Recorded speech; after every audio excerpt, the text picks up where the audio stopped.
So friends, आज हम general pharmacology का एक इम्पॉर्टेंट टॉपिक के बारे में बात करेंगे, जो कि है फार्माकोडायनामिक्स।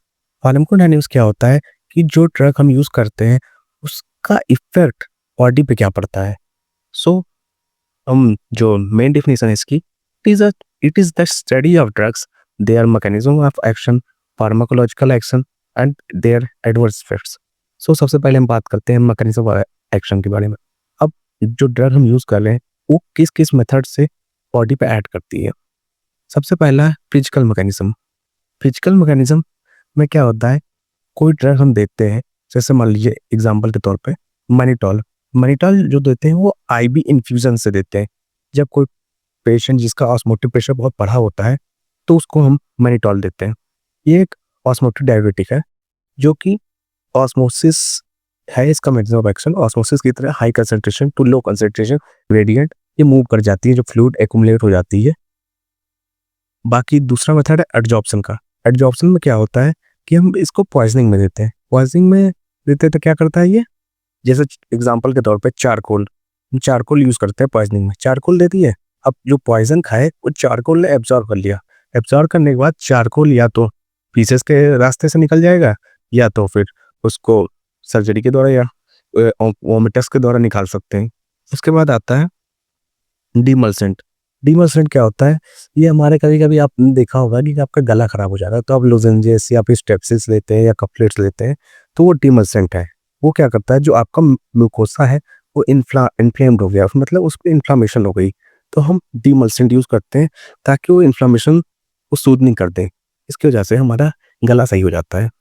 उसके बाद हम आते हैं केमिकल मैकेनिज्म पे। अब केमिकल मैकेनिज्म में क्या होता है कि मान लीजिए आपके पेट में गैस बना, तो आपने क्या किया, मार्केट्स कोई भी एंटासिड ले लिया, जैसे एल्युमिनियम हाइड्रोक्साइड, मैग्नीशियम हाइड्रोक्साइड, ये दोनों मिक्सचर होता है। ये क्या करता है, आपका जो एसिड होता है इसको न्यूट्रलाइज करता है, यानी ये बेस होता है। तो ये केमिकल मैकेनिज्म के थ्रू हो गया। उसके बाद एंजाइमेटिक मैकेनिज्म। अब एंजाइमेटिक मैकेनिज्म क्या होता है, बहुत सारे ड्रग्स होते हैं वो क्या करते हैं, एंजाइम्स को इनहिबिट कर देते हैं, जिसकी वजह से उनका मैकेनिज्म ऑफ एक्शन आता है। तो अब कैसे इनहिबिट करेंगे, या तो कम्पिटिटिव इनहिबिट करेंगे या तो नॉन कम्पिटिटिव इनहिबिट करेंगे। ये आपने पहले ही बायोकेमिस्ट्री में पढ़ रखा होगा। तो कम्पिटिटिव इनहिबिटर्स क्या होते हैं, वो कहाँ बाइंड करेंगे, वो एंजाइम के एक्टिव साइड पे बाइंड करेंगे। और जो नॉन कम्पिटिटिव होगा वो आपका बाइंड करेंगे एलोस्टेरिक साइड बाइंड करेंगे। और ये जो कम्पिटिटिव इनहिबिटर्स होते हैं, इनका Km जो होता है हाई होता है, और भी मैक्स सेम होता है, नॉर्मल होता है। और जो नॉन कम्पिटिटिव होते हैं, इनका जो वी मैक्स होता है वो डिक्रीज होता है, कम हो जाता है, और के मैक्स जो होता है वो कांस्टेंट रहता है।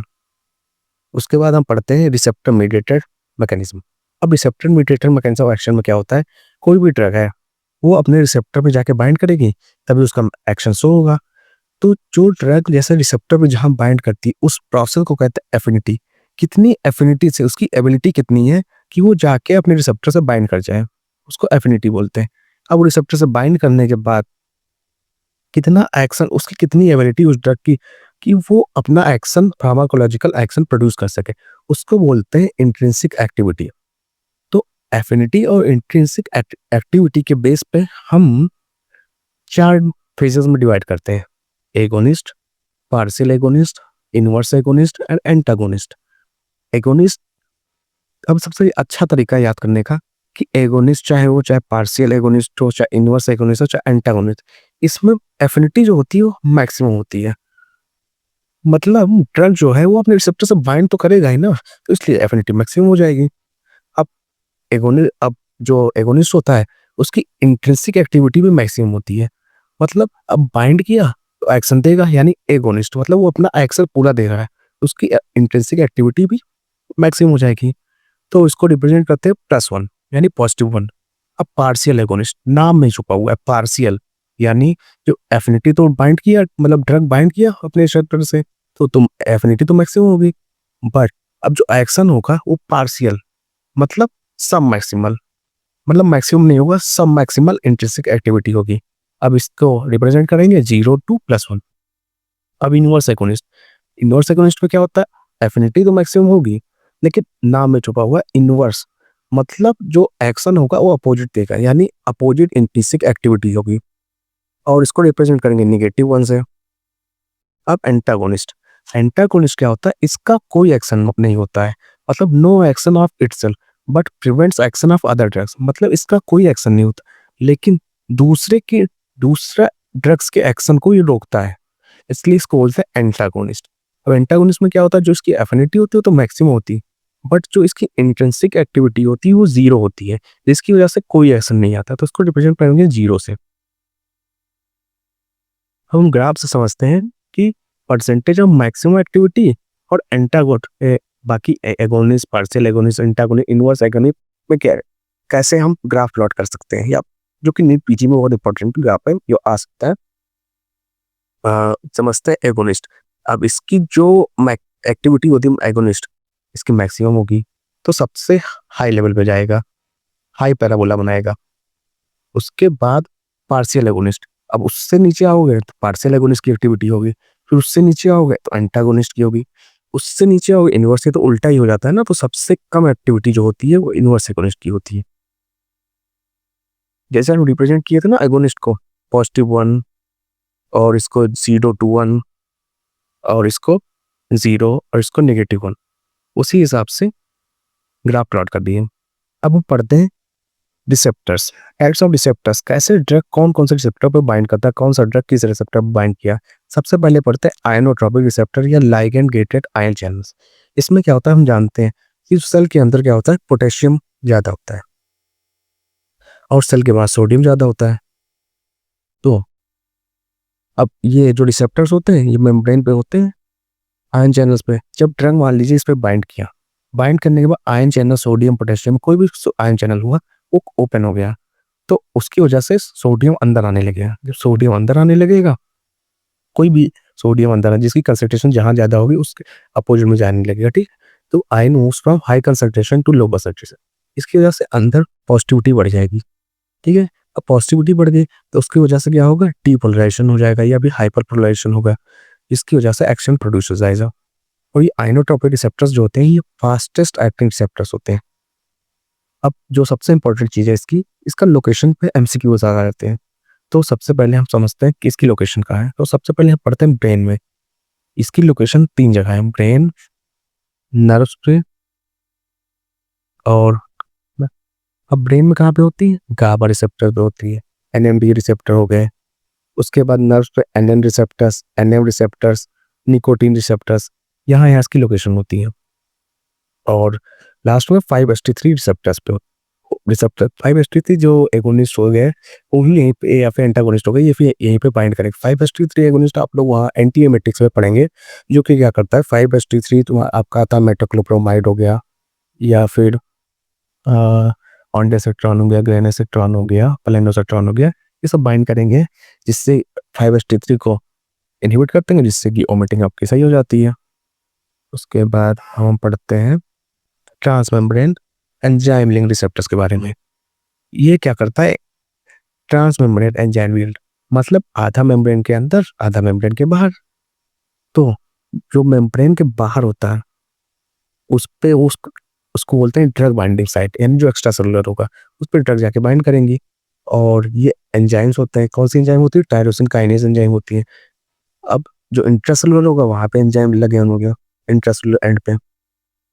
अब इसमें क्या होता है, ये 2 टाइप के होते हैं, या तो no tyrosine, no intrinsic tyrosine kinase activity वाले, यानी चैक स्टेट रिसेप्टर बोलेंगे, या फिर intrinsic tyrosine kinase receptor activity produce करने वाले। इसमें क्या होता है, ड्रग जो होता है बाइंड कर जाता है रिसेप्टर पे, ठीक है। वो क्या करता है, जैक स्टेट प्रोटीन को एक्टिवेट कर देता है, जिसकी वजह से टायरोसिन काइनेज साइटोप्लाज्म से मूव कर जाता है। अब इसमें हम समझते हैं जो no intrinsic tyrosine kinase activity होती है उसके एग्जांपल्स क्या होते हैं, साइटोकाइन्स, प्रोलैक्टिन और ग्रोथ हार्मोन। उसके बाद इंट्रिंसिक टायरोसिन काइनेज एक्टिविटी वाले जो होते हैं वो रिसेप्टर्स जो होते हैं वो खुद ही टायरोसिन काइनेज एंजाइम की तरह बिहेव करते हैं। इसमें आता है इंसुलिन, वो आते हैं। तीसरा रिसेप्टर जो है उसको इंट्रासेलुलर रिसेप्टर्स होते हैं। जो इंट्रासेलुलर रिसेप्टर्स होते हैं वो सेल के अंदर ही प्रेजेंट होते हैं, so that must be lipid soluble to cross the membrane। जब अगर लिपिड सॉल्युबल होगा तभी वो मेम्ब्रेन क्रॉस कर पाएगा, इसलिए इंट्रासेलुलर। अब इंट्रासेलुलर 2 जगह होती है, या तो साइटोप्लाज्मिक रिसेप्टर्स होते हैं या तो न्यूक्लियर रिसेप्टर्स होते या तो साइटोप्लाज्म के अंदर होंगे या तो न्यूक्लियस के अंदर होंगे। अब जो कौन-कौन से ड्रग्स कहाँ पे बाइंड करेंगे, तो साइटोप्लाज्म रिसेप्टर्स पे बाइंड करते हैं कॉर्टिकोस्टेरॉइड्स और ड्रग, और कॉर्टिकोस्टेरॉइड में आ गया ग्लूकोकॉर्टिकॉइड, मिनरलोकॉर्टिकॉइड या प्रोजेस्टेरॉन, टेस्टोस्टेरोन और विटामिन डी, ये सब बाइंड करेंगे साइटोप्लाज्मिक रिसेप्टर्स पे। न्यूक्लियर रिसेप्टर्स पे बाइंड क्या करेंगे, इसका निमोनिक है SAT सैट, ऐसे आपका सेक्स हार्मोन्स। इसमें भी एस्ट्रोजन, प्रोजेस्टेरॉन, टेस्टोस्टेरोन, यानी प्रोजेस्टेरॉन और टेस्टोस्टेरोन साइटोप्लाज्मिक रिसेप्टर्स और न्यूक्लियर रिसेप्टर दोनों पे बाइंड करेंगे। ए से आ गया विटामिन ए, टी से आ गया T3 एंड T4 यानी थायराइड हार्मोन्स के। लास्ट में रिसेप्टर जो है वो GPCR यानी जी प्रोटीन कपल रिसेप्टर, इसका दूसरा नाम है हेप्टा हेलिकल रिसेप्टर्स या फिर सर्पेंटाइन रिसेप्टर, क्योंकि 7 ट्रांस मेम्ब्रेन रिसेप्टर्स होते हैं, ये 7 बार मेम्ब्रेन को क्रॉस करते हैं, यानी 3 बार इंट्रासेलुलर और 3 बार एक्स्ट्रासेलुलर ये क्रॉस किए, इसलिए उसको बोलते हैं सर्पेंटाइन रिसेप्टर्स। और उसका दूसरा नाम है क्या, मेटाबोट्रोपिक रिसेप्टर। अब बात करते हैं कि ड्रग कैसे इस पे ऐड करती है, तो कैसे बाइंड करती है इस रिसेप्टर पे। सबसे पहले ड्रग जो है वो GPCR रिसेप्टर पे बाइंड किया, तो उसकी वजह से जी प्रोटीन जो होता है ये एक्टिवेट हो गया। अब ये जो जी प्रोटीन हुआ एक्टिवेट हो गया, अब ये जो उसके एंड्स पे होता है 3 सब यूनिट लगे होते हैं, alpha, beta and gamma. Alpha पे क्या होता है, GTP पे GTP कन्वर्ट हो जाता है, जो बीटा और गामा को अल्फा से जोड़ के रखता है, जिसकी वजह से इनएक्टिव स्टेज में रहती है। उसके बाद एक्टिव स्टेज में क्या होता है कि ये GDP है, ये GTP में कन्वर्ट हो जाता है। अब ये कन्वर्ट हो गया, जिसकी वजह से अल्फा से बीटा और गामा सब यूनिट्स अलग हो जाते हैं। अब ये एक्टिव स्टेज हो गया। अब ये जो एक्टिव स्टेज हुआ, ये 3 तरह से अपना एक्शन शो करेगा, या तो कैंप को इंक्रीज कर देगा, या तो कैल्शियम को इंक्रीज कर देगा, या तो आयन चैनल्स पर ओपन कर देगा, जिसकी वजह से एक्सेल प्रोड्यूस होंगे। अगर कैप को जो सेकेंडरी मैसेंजर है इसको एक्टिवेट किया, इंक्रीज कर दिया, तो उसकी वजह से हार्ट पे क्या इफेक्ट होगा, हार्ट पे क्या होगा, उसको स्टिमुलेट कर देगा, यानी हार्ट रेट बढ़ जाएगा, कॉन्ट्रेक्टिविटी बढ़ जाएगी हार्ट की, ये सब प्रोड्यूस करेगा। और जो लंग्स पे होता है उस पर निगेटिव इफेक्ट देता है, यानी जो ब्रोंकस होगा, ब्रोंकस का क्या होगा, वैसो ब्रोंकोडाइलेशन हो जाएगा। और अब ये अगर कैल्शियम इंक्रीज हुआ तो वेसल्स पे क्या इफेक्ट देगा, वैसो कॉन्स्ट्रिक्शन करा देगा। वैसे ही आयन चैनल्स क्या हो जाएगा, पोटेशियम चैनल्स को ओपन कर देगा, जिसकी वजह से ब्रेडिकार्डिया हो जाएगा। अब समझते हैं कि कितने टाइप के GPCR रिसेप्टर्स होते हैं।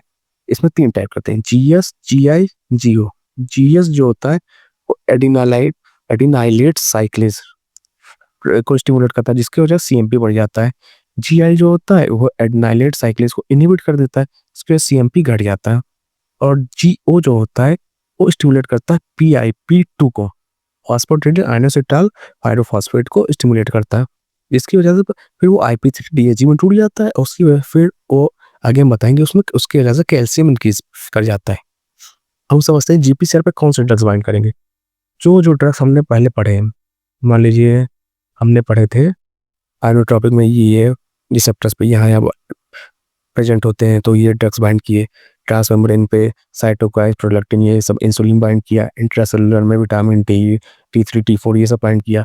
इसके अलावा जितने ड्रग्स बचे सारे GPCR पे बाइंड करेंगे। ठीक है, अब हम सबसे पहले पढ़ते हैं पहला पाथवे, एडिनाइल साइक्लेज CMP पाथवे। इसमें क्या होता है, जब ड्रग बाइंड किया, बीटा और गामा सब यूनिट अल्फा से अलग हुए, क्योंकि GTP में कन्वर्ट हो गया। अब ये बीटा गामा जो अलग हुए, ये क्या करेगा, ये करेंगे स्टिमुलेट कर देंगे एडिनाइलेट साइक्लेज को। अब एडिनाइलेट साइक्लेज स्टिमुलेट जो हुआ, ये क्या कन्वर्ट कर देगा, ATP को साइक्लिक MP में कन्वर्ट कर देगा। अब साइक्लिक MP क्या कराएगा, स्टिमुलेट करेगा जो मेम्ब्रेन पे कैल्शियम चैनल्स होंगे उसको स्टिमुलेट कर देगा, उसकी वजह से इंट्रासेलुलर कैल्शियम बढ़ जाएगा। और साइक्लिक MP क्या करेगा, ये प्रोटीन काइनेज को एक्टिवेट करेगा। जो प्रोटीन काइनेज A होगा वो क्या कराएगा, प्रोटीन काइनेज का फॉस्फोराइलेशन कराएगा। तो प्रोटीन काइनेज जब फॉस्फोराइलेट हो गई, तो जो 2 प्रोटीन है, ट्रोपोनिन और फॉस्फोलैम्बिड, इन दोनों का फॉस्फोराइलेशन होगा। अब ट्रोपोनिन P का अगर फॉस्फोराइलेशन हुआ तो ये क्या करेगी, कार्डियक कॉन्ट्रैक्टिलिटी इंक्रीज कर जाएगी। और फोलैम्बिन का फॉस्फोराइलेशन होगा तो उससे रिलैक्सेशन हो जाएगा। ये आपका कैम पाथवे है। उसके बाद दूसरा पाथवे है IP3 DAG pathway. IP3 DAG pathway में क्या होता है, इसमें भी इंटरग्वाइंड किया तो बीटा गामा सबयूनिट अलग हो गए, क्योंकि जीटीपी में कन्वर्ट हो गया। तो बीटा गामा जो अलग हुए वो क्या करेंगे, फास्फोलाइपेज सी को स्टिमुलेट करेंगे। फास्फोलाइपेज सी जो होगा वो कैटालाइज होगा PIP2 में। PIP2 को कैटालाइज कर देगा फास्फोलाइपेज सी, किसमें, IP3 और DAG में। अब IP3 क्या करेगा, जो स्मूथ मसल्स में कैल्शियम स्टोर है, स्मूथ एंडोप्लाज्मिक रेटिकुलम में कैल्शियम स्टोर है, तो उसको स्टिमुलेट करेगा कि बाहर आए। तो कैल्शियम चैनल से वो बाहर आ जाएगा, जो स्मूथ एंडोप्लाज्मिक रेटिकुलम में कैल्शियम स्टोर है। अब वो स्टिमुलेट करेगा प्रोटीन काइनेज सी को।